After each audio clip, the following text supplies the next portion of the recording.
Alright, I'm officially starting the WJ Knuckle Swap on my YJ.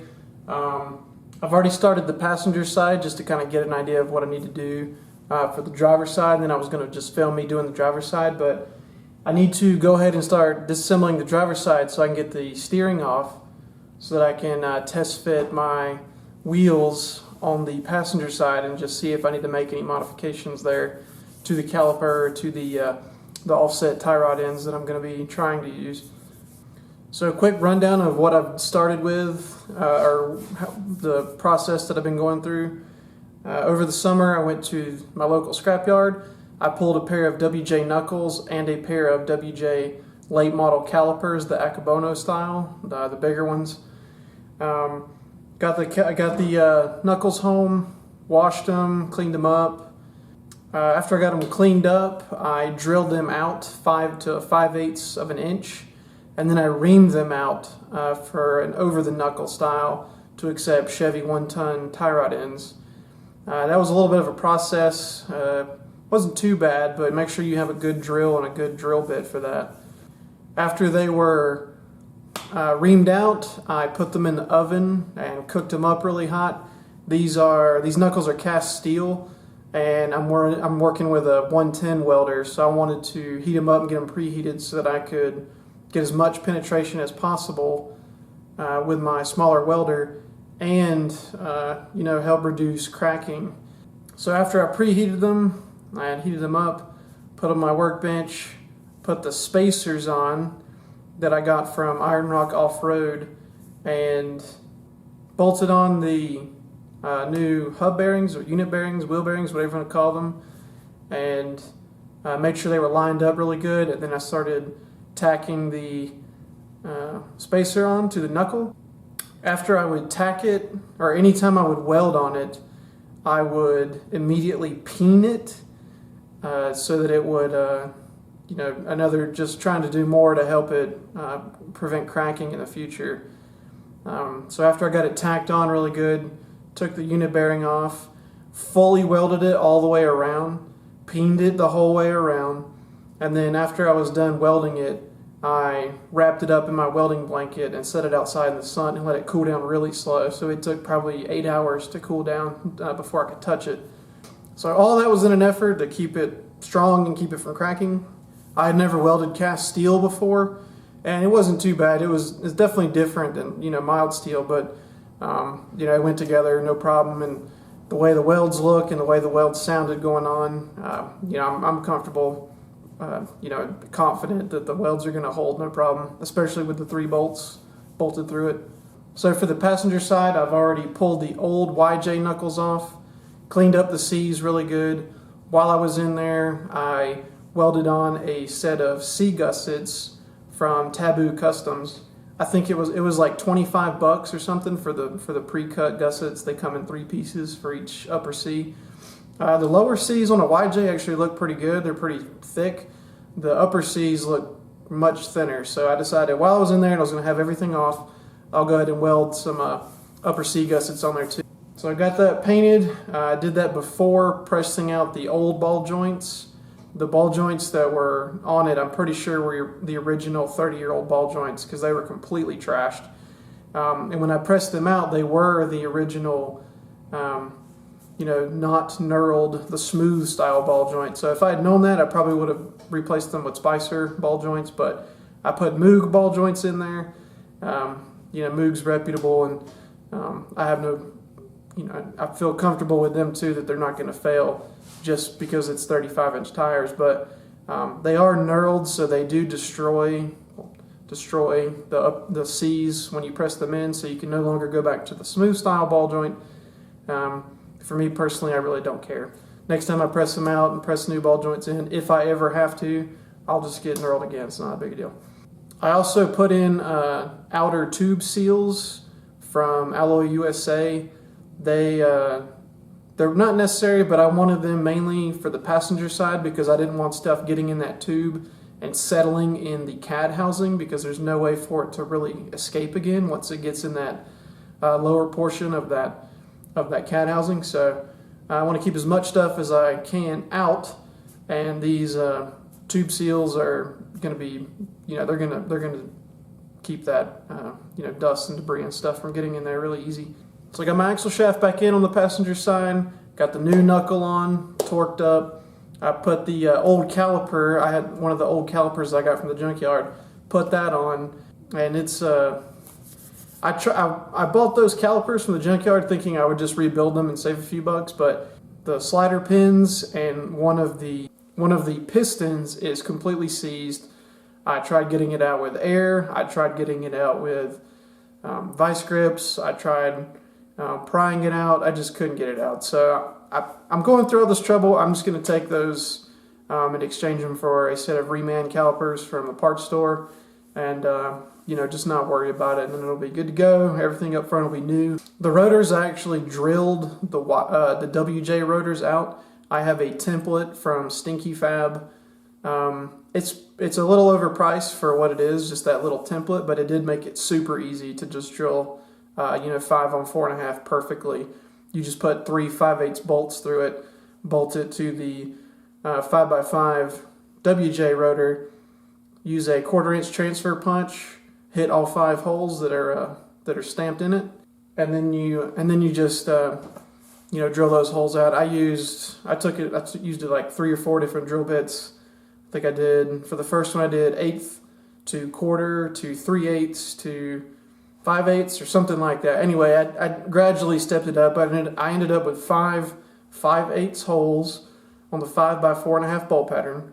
And these rotors are hub centric, not lug centric. So when you put them on the 9/16 studs of the YJ, it fits perfect. It centers right on the hub, and it's got plenty of room to slide on and off, no problem.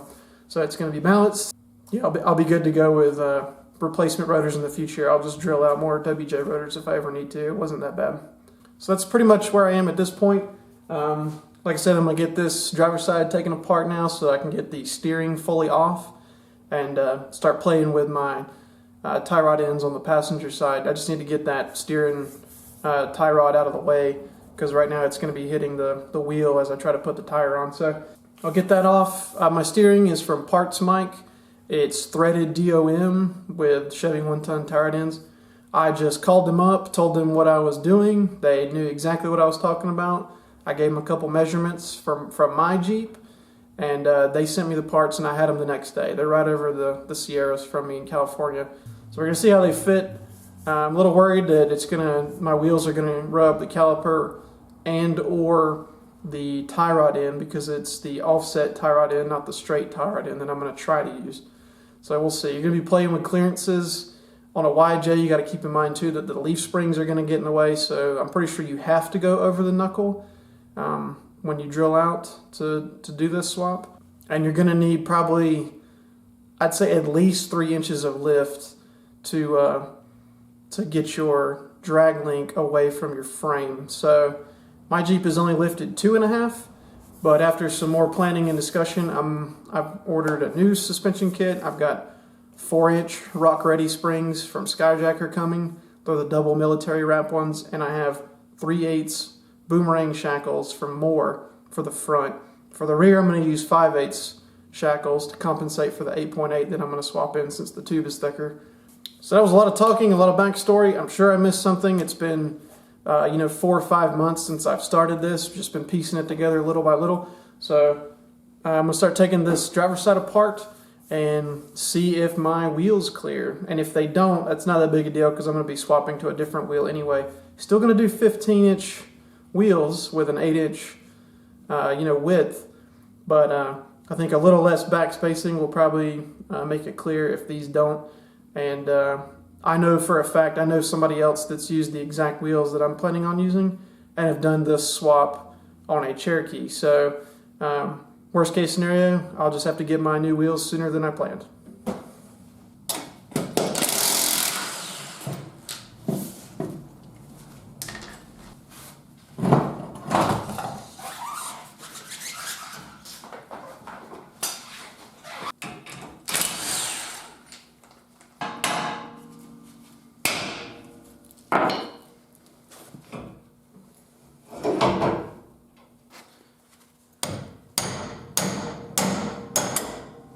Old and busted,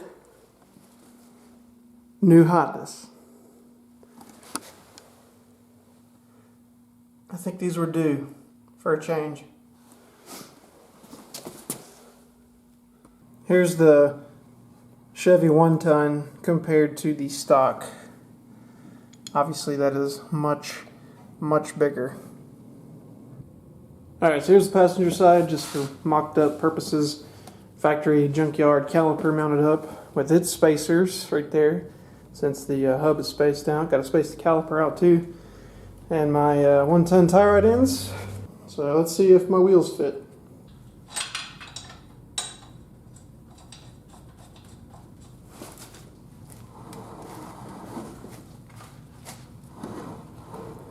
Yep.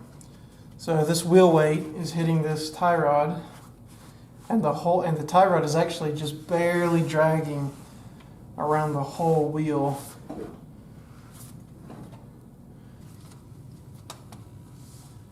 The back of the caliper has plenty of clearance back here. It's inside.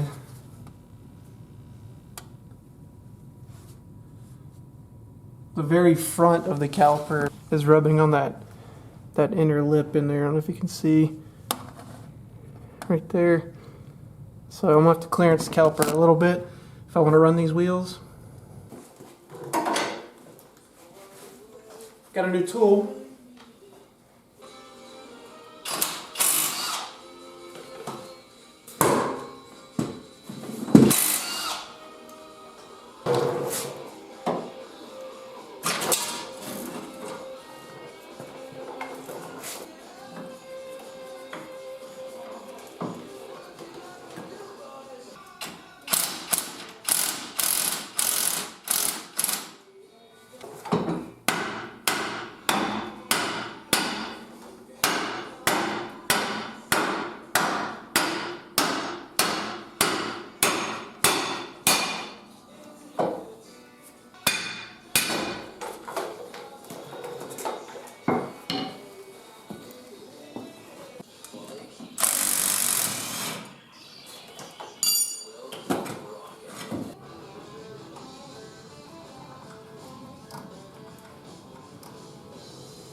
Alright, here's all the old stuff coming off. I'm going to hang on to the factory tie rod for just a little bit longer and use it to set up my new stuff, or at least get a starting point for how long it needs to be. I'm sure it's going to have to change. I'm sure the knuckle mounting points are different. But everything else is going in the scrap pile outside.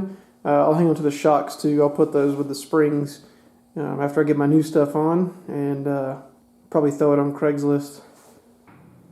Alright, I went to the parts store today and I just got some reman calipers, and as you can see they look much better than those junkyard calipers. These are $72 each. Came with the mounting bracket, so it's got new slider pins and everything in there. The core charge is $25, but they didn't charge me obviously since I gave them my junkyard calipers.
Alright, let's get it fully welded up and I'll put them side pieces on.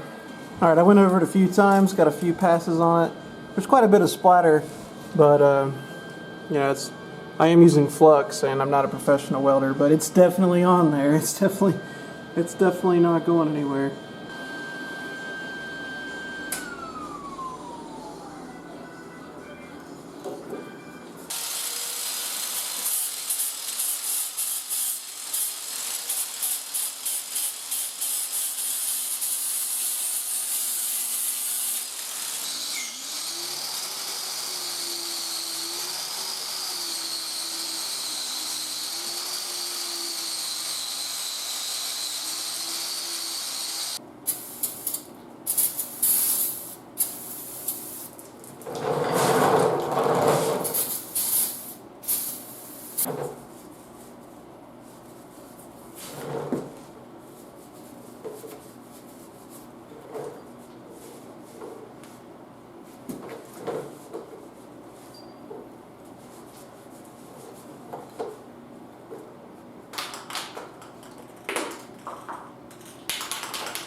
Alright, there we go. Let's get some ball joints going.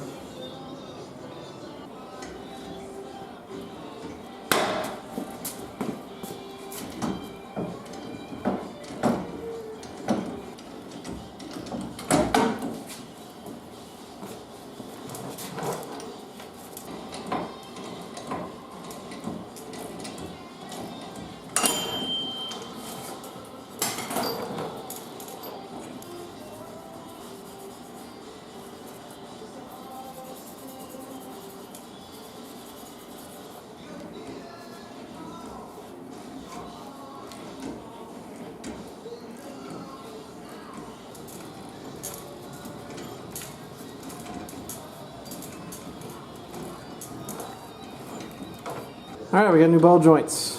We get the grease fittings in them, then I'll start working on that axle seal. This lower ball joint actually takes one of the nipple grease fittings. I actually don't have one, but I ordered one. Should have it this week. I'll make sure to hit that with the grease gun too.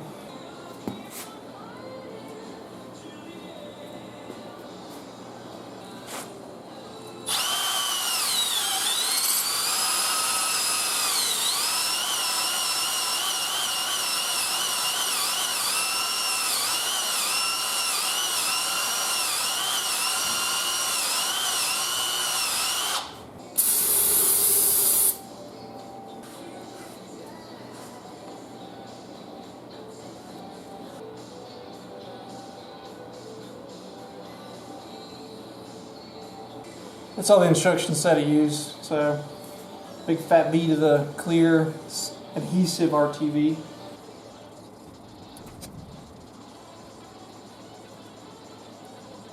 Alright, we'll let that set up really well before I put the axle shaft back in, but I can at least get the new knuckle on here.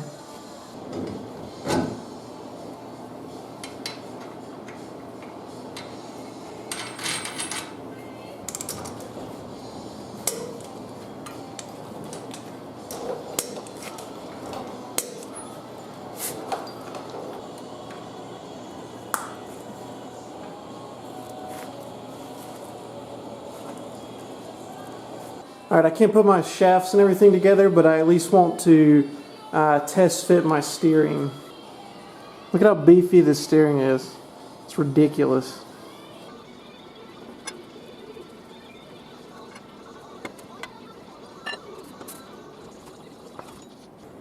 Alright, I got the new tie rod, pretty much the same as the old one, just as a starter point. Let's get it test fitted.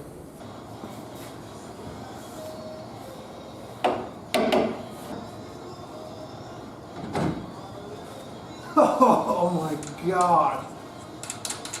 Now that is some steering right there. Look how high it is and how just beefy it looks.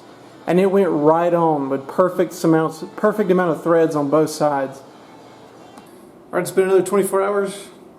Got my needle grease fitting so I can do the lower ball joints. Also going to reassemble the driver's side as much as I can. I can't put the caliper bracket on yet. I don't have my new bolts in, but I can at least get everything else going and maybe drill the Fitment arm, ream it out so I can get my steering finalized before I paint it.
I usually buy Rust-Oleum, but I'm going to give some Krylon a shot here.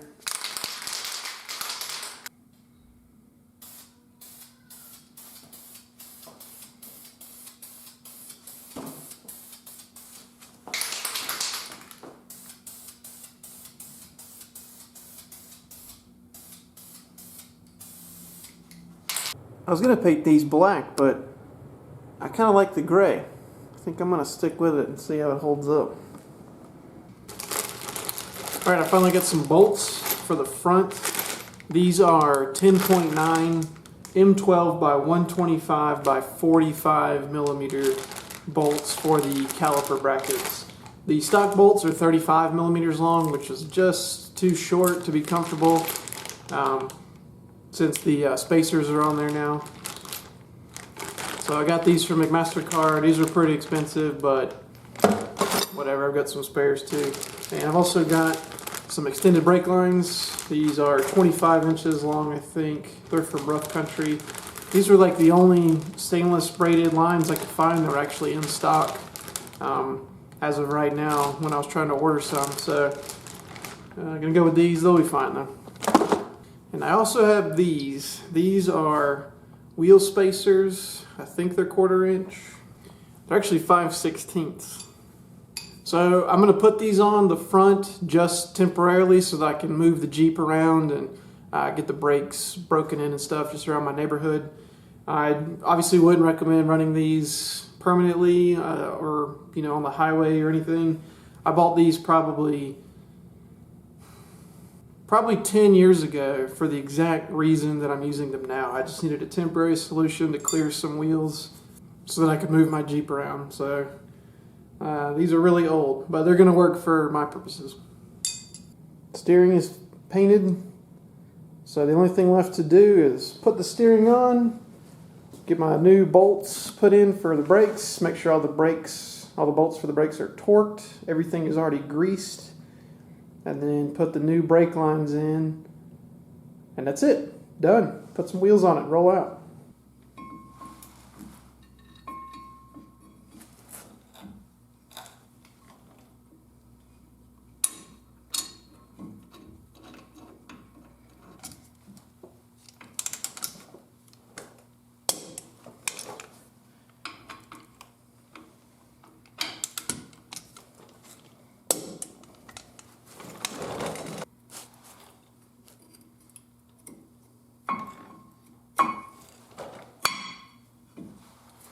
I actually really like how these WJ calipers and pads go together. It's definitely a much better design than the older, like the YJ style. The two-piece makes it so much simpler, and it's just held together so much better, I feel like.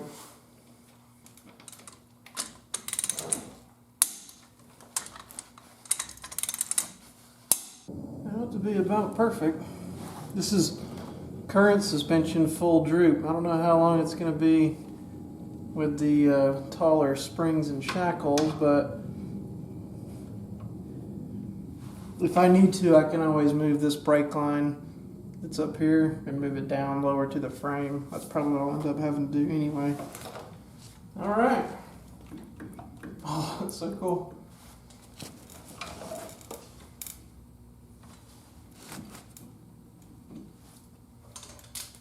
I cleaned up these little Kessel, whatever you want to call them, Kessel nut cap things.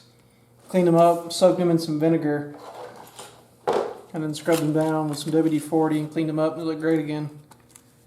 This cotter pin assortment was my granddad's. I still use it all these years later after he's gone.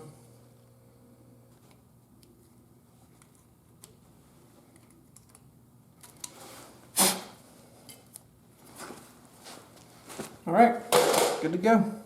Let's get that steering on.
All right, it's pretty much done. I still need to do the brake lines. As you can see, they're still not hooked up, but that's not gonna be that big of a deal. I'm gonna do the rear at the same time, so I just bleed it one time. I still need to do a little bit of playing with the alignment. I might have to thread in the tie rod in on the drag link knuckle side. I might have to thread it in a little bit extra and not thread in the Fitment arm tie rod in. It looks like they're off just a little bit, so I'll have to play with that a little bit more to help get my steering corrected, or help get the steering wheel aligned with the wheels pointed straight. I got it pretty close though, and as you can see, this is a huge upgrade from what I had originally. I'll be able to get parts, from any auto parts store. It's quarter wall DOM. It's not solid all the way through, but it's extremely strong. I'm going to get a clamp, a 1 1/4 clamp from Iron Rock Off-Road, and a new steering stabilizer, and that's how I'm going to run a steering stabilizer on this. I haven't ordered that yet. I might get their alignment plates at the same time.